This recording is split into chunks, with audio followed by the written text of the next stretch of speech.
Hi, I'd like to introduce the third portion of the workshop. This portion is dedicated to making improvements on guitar lessons and lesson plans for our under 12 students.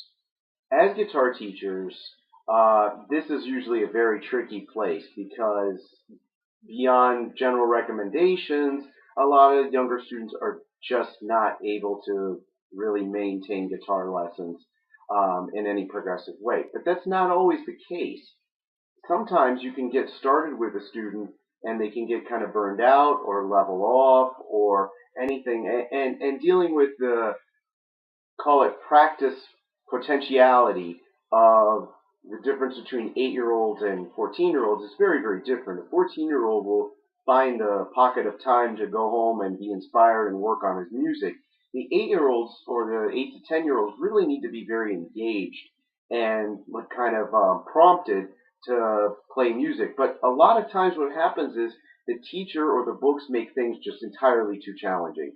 What I've been doing over the last couple of years, and this is the emphasis on what we're looking at in the workshop, is I found a way to not water it down per se, but reduce a couple of the things that we do. I'm going to go over a few examples, and specifically with the chord triad playing is really the emphasis in this. A lot of the books make, including Mel Bay or Hal Leonard, have a very, call it a published way to do it. They give you 3 exercises, you turn the page, then you're on to the next string. Many times it's not enough exercises. Many times those exercises are too short. Specifically in the Mel Bay book, they tend to jump time signatures very fast, which that's another thing that's very difficult. In another book that I use or have used in the past, they introduce sharps and flats a little early, in my opinion. So what I've done with a lot of the, call it in practice, guitar lessons is I've modified some of my lesson plans and modified some of the exercises just maybe to take a few measures off, make life a little bit easier for the younger students to be able to get into it. And remember, they don't need to see a 3-page piece of music for it to be exciting.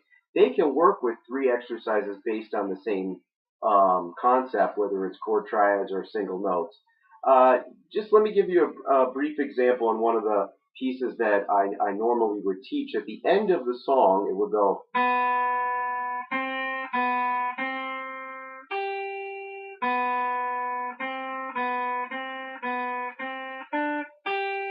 either which way. That's a little bit of an extended ending. What we tend to do is kind of just modify it a little bit so that the endings go they're a little shorter.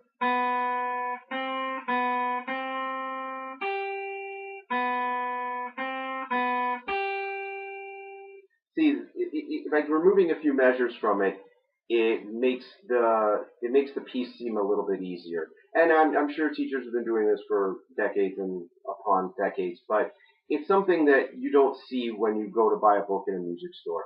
It's not there. The books in the music stores are a bit rigid and they're a bit outdated.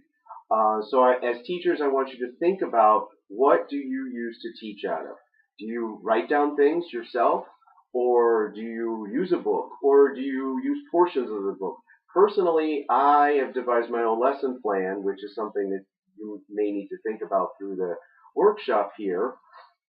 I've devised my own lesson plans for basically every string. I have a set of exercises that are appropriate in length and appropriate in challenge for students under 12, and then we go into chord triads. Now, this is something I didn't used to do, and I want to explain this in a very simple way. When you're doing full open chords, there is usually more than one finger involved. This is a C chord. Here's a G chord. Here is an F. Here's an E. Here's E minor. Let's focus on C for a second.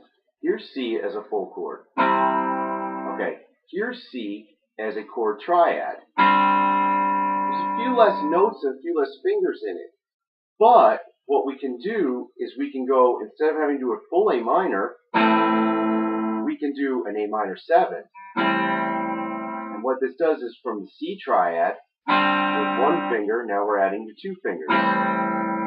So we're not worrying about the third finger because it's too many steps. Now let's look at G for a second.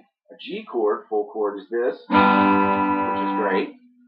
If you just reduce all of the bass out of it, all the bottoms, and just put one finger, we get a G triad. So what I like to do with younger students is we just do some simple Beatles songs, Love Me Do, From Me to You, and we've gotten into, I heard it from the grapevine, I heard it through the grapevine, which is a lot of fun because we can incorporate the riff in there.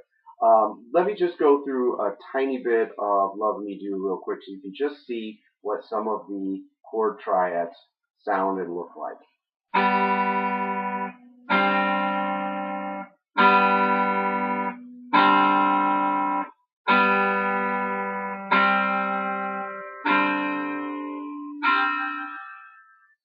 I've noticed that the younger students really respond well to being successful and being able to play chords, which typically come off as being very difficult.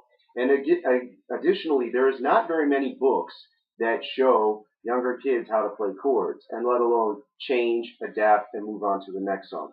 So I want, as teachers, as guitar teachers, to think about, and again, maybe in groups, write down a few things that you normally do and then think about things that you might do differently. And that's really the focus of this portion of the workshop, is for, as guitar teachers, to start being more creative.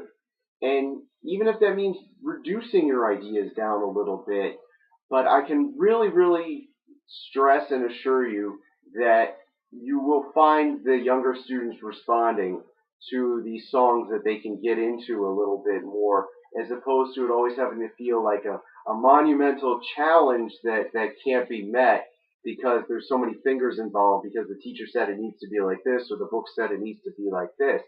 Being a creative teacher is looking at some of your students' needs and making changes accordingly from there. So I want to leave everyone with that. Please think about those concepts in this workshop.